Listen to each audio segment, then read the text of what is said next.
Good morning বন্ধুরা, Bangla serial সমাচার তোমাদের প্রত্যেককে শুভ সকালের অনেক অনেক শুভেচ্ছা জানিয়ে তোমাদের পছন্দের ধারাবাহিক অনুরাগের ছোঁয়ার আজকের পর্বের রিভিউ নিয়ে বিস্তারিত আলোচনা করতে চলেছে। তাহলে আমরা দেখে নিই যে আজকের পর্বে এমন কি ইন্টারেস্টিং হতে চলেছে। শুরুতে আমরা যেটা দেখতে পাচ্ছি যে সিসিটিভি ফুটেজ চেক করছে আর কি, যে সাক্ষ্যদীপদের বাড়ির বাইরে তো ক্যামেরা লাগানো আছে, সেখানে চেক করছে যে মিশকা বাড়ি থেকে বেরিয়ে যাচ্ছে লাল শাড়ি পরে। এবার হসপিটাল থেকে ফুটেজ আনানোর ব্যবস্থা করছে। কিছুক্ষণ পর সেই ফুটেজ চলেও আসে, সেখানে চেক করছে যে টিশকা তার বেডে শুয়ে আছে সেম টাইম। তাহলে এবার বলছে যে কিছু তো বোঝা যাচ্ছে না, কে যে মিশকা কে যে টিশকা নাকি একই লোক, কিচ্ছু বোঝা যাচ্ছে না। মানে সবাই ব্যাপারটাতে কিন্তু একটা গোল গোল ঘুরছে। সূর্য তো হসপিটালে ফোন করে সবকিছু জানে যে ডক্টরকে নার্সকে যথারীতি ট্রিটমেন্ট হচ্ছে কিনা, ডক্টর ডেলি রাউন্ডে আসছে কিনা। তখন সাক্ষ্যদীপ বলছে আপনি এটা কি করছেন, সিসিটিভি ফুটেজ কি মিথ্যে কথা বলবে নাকি?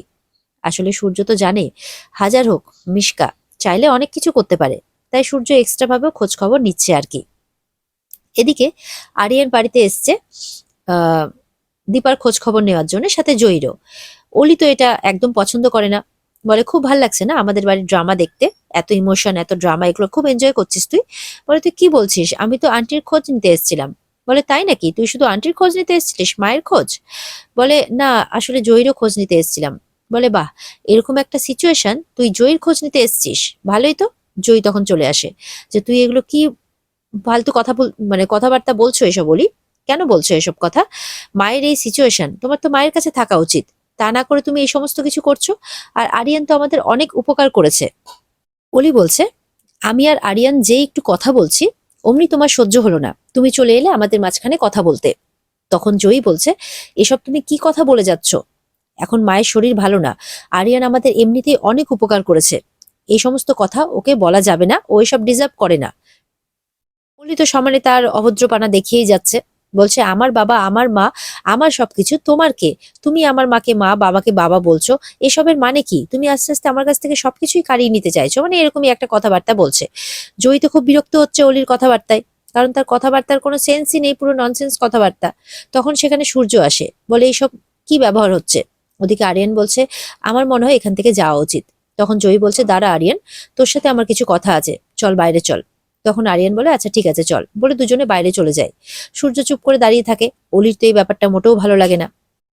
জয়ী বাইরে আরিয়ানকে গিয়ে বলছে যে আমার একটা হেল্প লাগবে, তুই তো এতক্ষণ আমার অনেক হেল্প করেছিস, আরো হেল্প লাগবে, করতে পারবি? বলে বল না, আমি সব করতে পারবো, বল। তখন বলছে যে আমার একটা গাড়ি লাগবে, যেই গাড়িটা আমি যখন যেখানে বলবো তখন সেখানে আমার কথা মতো যাওয়া আসা করবে। বলে আবার মিস্ত্রি, তুই আবারও কিছু একটা গোপন করছিস? বলে তুই করে দে না একটা ব্যবস্থা। তখন আরিয়ান চুপচাপ কোনো কথা না বলে ব্যবস্থা করতে চলে যায়। আর এদিকে রূপা ঠিক করছে মনে মনে যে তুমি কোনো চিকিৎসাতে সাড়া দিচ্ছ না মা, অথচ তোমাকে কিন্তু ভালো হয়ে উঠতে হবে, কারণ একমাত্র তুমি এখন পারো আমাদের পুরো পরিবারটাকে বাঁচাতে। তাই রূপা জানে যে রূপা কি করলে তুমি ভালো হয়ে উঠবে, তাই রূপা এখন তোমার জন্য সেটাই করবে, তোমাকে সুস্থ করার জন্য।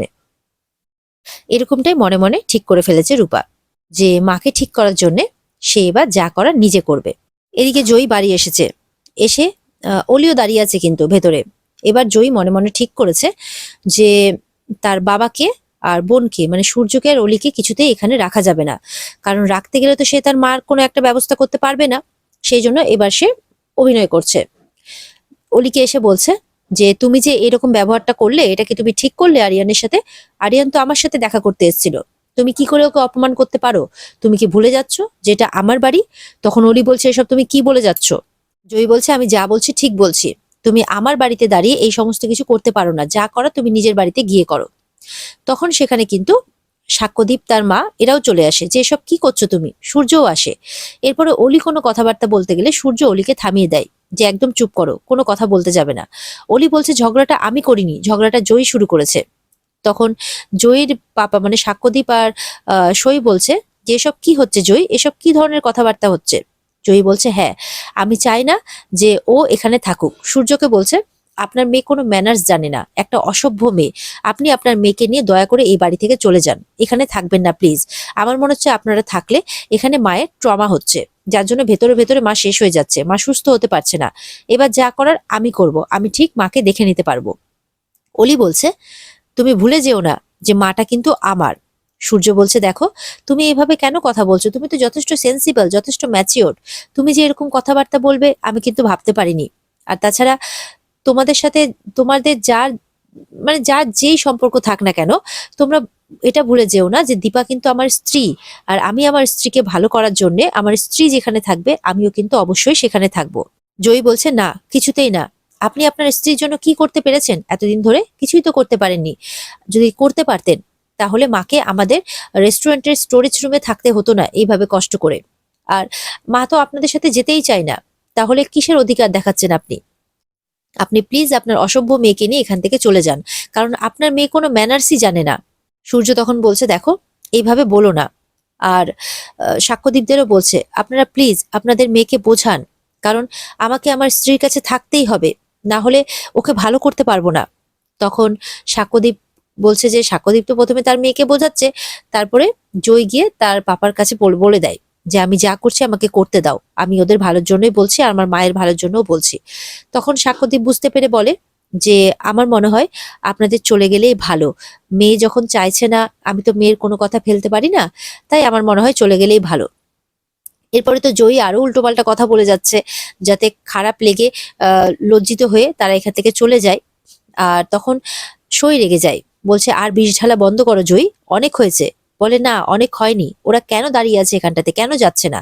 সূর্যকেও বলছে, আপনার কাছে হাত জোর করে রিকোয়েস্ট করছে, আপনি চলে যান না, এখানে কেন দাঁড়িয়ে আছেন? এইভাবে এইভাবে একজন মানুষকে না বলাটাই ভালো। তবে কিছু করার নেই, জয়ী হয়তো কিছু ভেবেছে যার জন্য সে এমনটা করতে বাধ্য হচ্ছে। তখন সাক্ষ্যদীপের মাও বলে যে সূর্য, তোমরা বরঞ্চ সবকিছু গুছিয়ে কালকে সকালে এখান থেকে চলে যাও। কি করবে বলো, ও যখন চাইছে না তখন আমার মনে হয় চলে যাওয়াটাই ভালো। সূর্য বলছে, এসব আপনারা কি বলছেন? হাজার হোক ও আমার স্ত্রী। সাক্ষ্যদীপকে বলছে, আপনি ওর বস, কিন্তু আমি তো ওর স্বামী। আমি ছাড়া ওকে কে ভালো করতে পারবে বলুন তো? এইভাবে কে ও টেক কেয়ার করতে পারবে? তখন সাক্ষ্যদীপের একই কথা বলছে যে জয়ী যখন চাইছে না তখন মনে হয় আপনাদের চলে যাওয়াটাই উচিত। রূপা মনে মনে বলছে যে আমাকে ক্ষমা করো মা, আজকে আমি হয়তো আরেকটা বড় পাপ করলাম, কিন্তু আমার যে কোনো উপায় নেই, আমাকে যে তোমাকে ঠিক করতেই হবে, আর এটা ছাড়া আমার কাছে আর কোনো উপায় নেই। এদিকে দেখা যাচ্ছে চারু সূর্য আর অলির ছবি দেখে খুব কান্নাকাটি করছে যে আমি নিজের হাতে সবটা শেষ করে ফেললাম, আমি তোমাদেরকে খুব মিস করছি, প্লিজ ফিরে এসো। আর সেই সময় দেখা যাচ্ছে অলি আর সূর্য বাড়ি ফিরে আসে। অলি তো চিৎকার করতে করতে বাড়িতে ঢুকছে আর সূর্য পেছন পেছন তাকে সামলাতে সামলাতে ঢুকছে। অলি বলছে, ওর এত বড় সাহস, ও এইভাবে আমাদেরকে বললো, এত বড় সাহস। চারু তো এই সমস্ত কিছু দেখে অবাক হচ্ছে। সূর্য এদিকে বাড়িতে আসার পর ভাবছে, জয়ী তো যথেষ্ট ম্যাচিওর্ড মেয়ে, এরকম করার মেয়ে তো ও নয়, তাহলে ও কেন করলো? এর পেছনে কি কোনো কারণ আছে? কি সেই কারণ? যখনই ভাবতে যাচ্ছি তখনই কিন্তু আমার সবকিছু গুলিয়ে যাচ্ছে, আমি কিছু বুঝতে পারছি না। চারুও বলছে, সত্যি তো জয়ী তো এরকম করার মেয়ে নয়। আর এদিকে জয়ীকে তার পাপা সাক্ষ্যদীপ শাসন করছে যে কি ব্যাপার। সাক্ষ্যদীপের মাও বলছে, তুমি তোমার বাবা মায়ের মানে মায়ের বাবার সাথে আর বোনের সাথে এরকম জঘন্য আচরণ কেন করলে? জয়ী বলছে, আমার বাবা আমার বোন, আমি যা ইচ্ছে তাই করব। তখন সাক্ষ্যদীপ রেগে যায়, বলে, কেয়ারফুল, কিভাবে কথা বলছো তুমি? ভদ্রভাবে কথা বলো। আমি অনেকক্ষণ থেকে লক্ষ্য করছি তুমি সবার সাথে মিসবিহেভ করছো, কিন্তু কেন? তখন তুমি বললে তুমি মায়ের ভালোর জন্য সবকিছু করছো, আমি তোমার কথা মেনে নিলাম, ওদেরকে চলে যেতে বললাম। এখন তো ওরা চলে গেছে, এখানে তো কেউ নেই, এখন বলো যে তুমি কেন এরকমটা করছো। এরপরে সাক্ষ্যদীপ আর সাক্ষ্যদীপের মা আবারও জিজ্ঞাসা করলে জয়ী আবারও মিসবিহেভ করে যে প্লিজ আমি যা করছি আমাকে করতে দাও, তোমরা মাঝখানে এসো না। তখন সাক্ষ্যদীপ বলছে, এনাফ, অনেক হয়েছে তোমার এরকম অভদ্র আচরণ, এবার বলো তুমি এসব কেন করছো? আমি কিন্তু এগুলো আচরণ মেনে নেবো না, নাহলে কিন্তু আমি এক্ষুনি ডক্টর সূর্য সেনগুপ্তকে সবকিছু বলে দেবো। বলে, না না পাপা, তুমি কোনো কিছু বলো না, আমি বলছি তোমরা ওই ঘরে চলো, আমি সবটা তোমাদেরকে বুঝিয়ে বলছি। বলে, ওই ঘরে কেন, এখানে নয় কেন? সাক্ষ্যদীপের মা বলছে। বলে, না এখানে নয়, চলো না ঘরে চলো, আমি সবটা তোমাদেরকে বুঝিয়ে বলছি। এই বলে তো তারা ঘরে যায়। দেখা যাক এবার জয়ী কি প্ল্যান কষেছে, ঘরে আবার বন্ধ টন্ধ করে দেবে না তো? দেখা যাক, চলো। হ্যাঁ ঠিক তাই, যেমনি সাক্ষ্যদীপ আর সাক্ষ্যদীপের মা ঘরে ঢুকেছে অমনি এদিক থেকে জয়ী দরজাটা টেনে দরজাটা বন্ধ করে দেয় বাইরে থেকে। সাক্ষ্যদীপ আর তার মা তো ভেতর থেকে চিৎকার করছে, দরজা খোলার কথা বলছে, কিন্তু জয়ী কোনো কথা শোনে না। সে তার মায়ের ঘরে যায়, একটা হুইল চেয়ারে তার মাকে বসায় আর তার মাকে নিয়ে যাচ্ছে। বলছে, আজকে তোমার সাথে আমার বোঝাপড়া মা, চলো। সাক্ষ্যদীপরা কিন্তু মানে সাক্ষ্যদীপের মা বলছে ও কিন্তু মেন দরজাটা খুললো, মনে হয় ও কোথাও বেরিয়ে যাচ্ছে। তখন জানলা দিয়ে দেখে যে দীপাকে নিয়ে তাদের মেয়ে বেরোচ্ছে। সাক্ষ্যদীপ তো খুব চিন্তায় পড়ে যায়, কি হচ্ছে এসব ব্যাপার। তাকে ডাকে, জয়ীকে ডাকে, কিন্তু কিছুতেই সাড়া দিচ্ছে না। সাক্ষ্যদীপের মা বলছে, এবার কি করবো? সাক্ষ্যদীপ বলছে, দরজা ভাঙতেই হবে। সাক্ষ্যদীপের মা বলছে, না না এরকম কাজ করিস না। বলে, তাহলে আমি কি করবো এখন? তখন জয়ীকে ফোন করছে, দেখছে জয়ী ফোনটা রেখেই গেছে, তুলছে না। তখন ডক্টর সূর্য সেনগুপ্তকে ফোন করছে। তখন তার মা বলছে, দেখিস রূপা যাতে তার পরিচয়টা নিজেই দেয়, আমাদের মাধ্যম দিয়ে যাতে কিছু জানতে না পারে। তখন সাক্ষ্যদীপ কোনো কথা না শুনে ডক্টর সূর্য সেনগুপ্তকে ফোন করছে। আর এইদিকে দেখা যাচ্ছে যে রূপা তার মাকে হুইল চেয়ারে বসিয়ে রাস্তা দিয়ে নিয়ে যাচ্ছে। গাড়ির ব্যবস্থা তো সে আগেই করে রেখেছে আরিয়ানকে বলে। এদিকে আরিয়ান গাড়ির ব্যবস্থা করে রেখেছে। আরিয়ান বলছে, তুই কোথায় যাচ্ছিস এরকম ভাবে আন্টিকে নিয়ে? তখন বলছে যে, থ্যাংক ইউ আরিয়ান, তুই আমার অনেক হেল্প করেছিস। আরিয়ান বলছে, আমি তোর সাথে যাই? বলে না। বলে, তুই একা একা কোথায় যাবি? বলছে, একা কোথায়, আমার মা আছে তো আমার সঙ্গে, আমি একা নেই। তখন আরিয়ান বলছে, মানে চিন্তা তো করবে স্বাভাবিক, যে এই অবস্থায় আন্টিকে নিয়ে এখন একা একা কোথায় যাবে, ও একটা মেয়ে। তখন জয়ী তো কিছুতেই বলবে না যে তুই চিন্তা করিস না, কোনো কিচ্ছু হবে না। এদিকে গাড়িতে বসিয়ে নেয় রূপা মানে তার মাকে। বলছে, মা তুমি ঠিক আছো মা? আর দীপার তো কোনো হুঁশ নেই, অজ্ঞান। বলে, তোমাকে ঠিক হতেই হবে মা, তোমাকে সাড়া দিতেই হবে। পরে গাড়িতে বসে তার মাকে নিয়ে রওনা হয়ে যায় রূপা। এদিকে সাক্ষ্যদীপ তো সূর্যকে ফোন করে সবটা জানায়। সূর্য তো অবাক হয়ে যায় যে জয়ী কোথায় বেরোলো। বলে, আমরা কিচ্ছু জানি না, আমাদেরকে ভেতরে বন্ধ করে দিয়ে না জানি কোথায় বেরিয়ে গেছে গাড়ি নিয়ে, পেছন পেছন আরিয়ান গেছে, প্লিজ আপনি ওদেরকে বাঁচান। এবার সূর্য তো খুব চিন্তায় পড়ে যায় যে ও মাই গড, আমি এবার কি করি। এদিকে অলি আরিয়ানকে ফোন করছে। তখন সূর্য কথা বলে যে, আমি জানি যে তুমি জয়ীর পাশে সবসময় আছো, তুমি বলো যে ওরা কোথায় গেছে। আরিয়ান বলছে, আমি কিচ্ছু জানি না আঙ্কেল, আমাকে শুধু বললে একটা গাড়ি ভাড়া করে দিতে, আমি তাই দিলাম, ওরা গাড়ি নিয়ে হাইওয়ের দিকে চলে গেল। সূর্য বলছে, তুমি কি বাচ্চা, তুমি জানো না? তুমি একটা মেয়েকে এরকম ভাবে গাড়ি ভাড়া করে দিয়ে তারা হাইওয়ের দিকে চলে গেল, তুমি এক্ষুনি আমাকে গাড়ির লোকেশন পাঠাও। তখন আরিয়ান বলে যে পাঠাচ্ছে। সূর্য এদিকে দীপাকে খুঁজতে বেরোচ্ছে। অলি বলছে, আমিও যাব, মা কোথায় গেছে আমাকে জানতে হবে। বলে, তুই যাবি মা আমার সাথে? বলে, হ্যাঁ যাব। তখন সূর্য তার মেয়েকে নিয়ে বেরিয়ে পড়ে, আর ওদিকে চারু চলে যায় সাক্ষ্যদীপদের বাড়িতে তাদেরকে ফ্রি করতে। এদিকে দেখা যাচ্ছে জয়ী তার মাকে নিয়ে একটা ফাঁকা জায়গায় নেমেছে। ড্রাইভার তো অবাক। ড্রাইভার বলছে যে, আপনারা কি করছেন, আপনারা কোথায় যাবেন এখন? বলে, আপনার কাজ হয়ে গেছে, আপনি চলে যান। বলে, কিন্তু আপনারা একা একা এই জায়গায়? বলে, বললাম তো আপনার কাজ হয়ে গেছে, আপনি চলে যান। ড্রাইভার তো অবাক হয়ে গাড়িতে বসে পড়ে যাওয়ার জন্য। দেখা যাচ্ছে কোনো একটা নদীর ধারে নিয়ে এসেছে তার মাকে জয়ী আর কি। আর মনে মনে সেই বন্যার পরিস্থিতির কথাটা ভাবছে। দেখা যাচ্ছে এবার রূপা তার মায়ের সামনে দাঁড়ায়। জানি না রূপা এবার কোন বড় পদক্ষেপ নিতে চলেছে। তার মাকে বলছে, মা, হয় এবার তুমি আমাকে চিনে নেবে, আর না হলে আমাদের অন্য কোথাও দেখা হবে।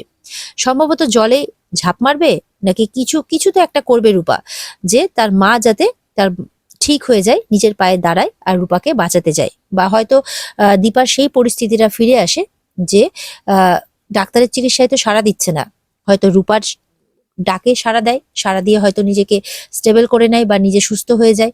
মানে এরকম কিছু একটা হয়তো রূপা প্ল্যান করেছে। তো আগামী এপিসোডগুলোতে আমাদের সেটাই দেখে নেওয়ার। তাহলে বন্ধুরা, আজকের পর্ব এই পর্যন্তই। দেখা হবে আগামীকালকে। আশা করি সবাই খুব অপেক্ষা করে বসে থাকবে আগামী এপিসোডের জন্য। তাহলে আজকের পর্ব যদি ভালো লেগে থাকে, অবশ্যই কিন্তু পর্বকে লাইক, কমেন্ট আর সাবস্ক্রাইবটা কেউ করতে ভুলবে না। আর পর্বের বিস্তারিত দেখতে অবশ্যই স্টার জলসার পর্দায় সবাই নজর রাখবে। তাহলে অপেক্ষায় থেকো, দেখা হচ্ছে আগামীকালকে নতুন পর্বের রিভিউ নিয়ে। ততক্ষণ সবাই ভালো থাকবে, সুস্থ থাকবে আর সবাইকে ভালো রাখার চেষ্টা করবে। টাটা।